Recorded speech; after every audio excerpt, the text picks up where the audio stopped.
et bienvenue au sommaire de ce journal.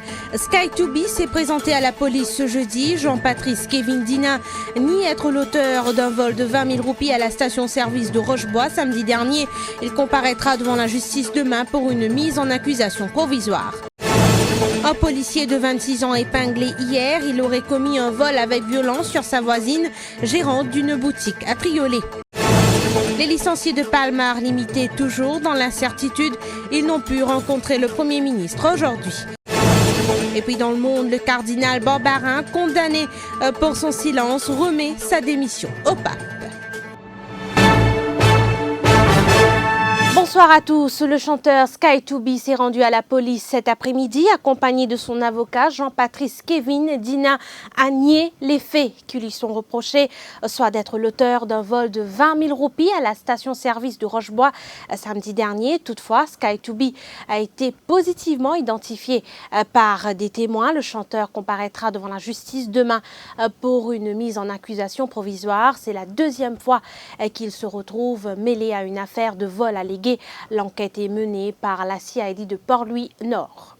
Une vidéo qui circule sur les réseaux sociaux montre comment un voleur présumé a été passé à tabac dans les parages du marché de Port-Louis.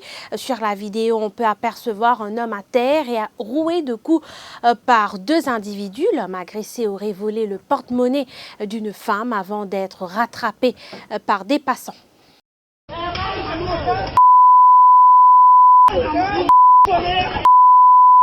Naren Sami Goin Sami Arasen, soit un policier de 26 ans, derrière les barreaux.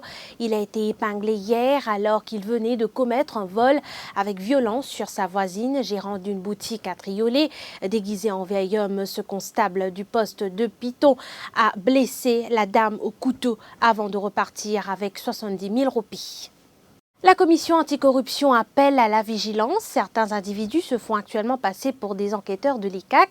Elle rappelle que toute personne concernée par une enquête est conviée aux locaux de la commission et jamais dans un lieu public. Cet appel à la vigilance intervient après une arrestation effectuée hier, celle de Nicolas Jérôme Lajoie pour trafic d'influence. Un autre suspect est activement recherché. Un mot sur le temps à présent. Le nord-est et le plateau central principalement affectés par des averses modérées.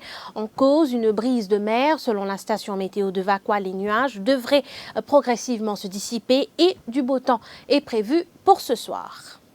Les licenciés de Palmar limités toujours dans l'attente. Ils n'ont pu rencontrer le Premier ministre aujourd'hui. Ces personnes s'étaient massées devant son bureau à Port-Louis, mais son conseiller canarien leur a expliqué que Pravin Jugnauth était pris par le Conseil des ministres. Ses employés affirment qu'ils vont attendre une semaine pour voir s'il y a un changement de situation. Tout ça qui est réuni ici, parce que cette manifestation, ça qu'ils ont fait actuellement est illégal. Ça m'a pas bien l'autorité à la police pour faire ça. Alors on va dire notre retourne dans une place que tu étais. Ce qui manifeste, ça s'appelle illégal même ça.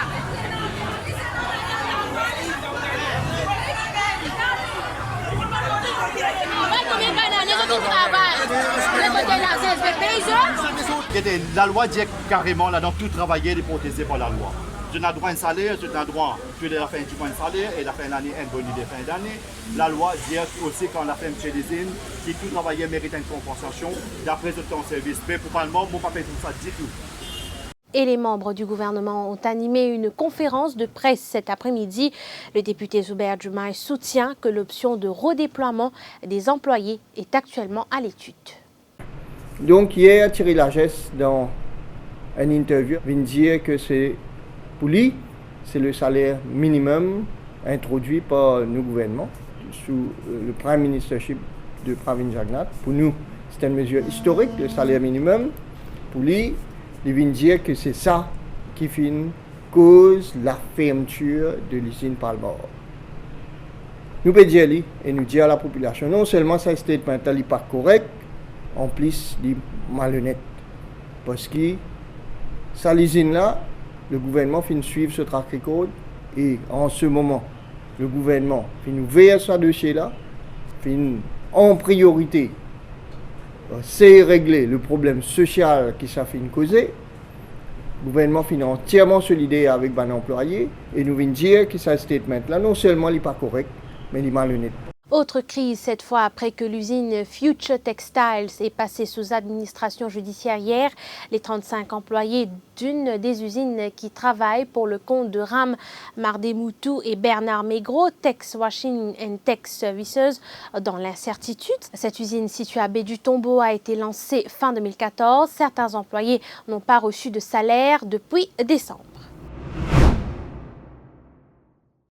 Et puis dans le monde, séisme dans l'Église de France. Le cardinal Barbarin a annoncé sa démission ce jeudi lors d'une déclaration. « J'ai décidé d'aller voir le Saint-Père pour lui remettre ma démission », a annoncé le prélat depuis la maison diocésaine de Lyon. Cette annonce intervient quelques heures après la condamnation du prélat à 6 mois de prison avec sursis pour ne pas avoir dénoncé les agressions pédophiles dans son diocèse. En avril 2016, au début de l'affaire, le prélat avait déjà proposé sa démission, mais celle-ci avait été refusée par le pape. Et puis 30 migrants auraient été arrêtés dans la matinée alors qu'ils quittaient le Sri Lanka. Selon le Daily Mirror, ces hommes tentaient de rejoindre l'île de la Réunion. 2 patrouilleurs auraient intercepté un chalutier avec à son bord 30 migrants sri-lankais.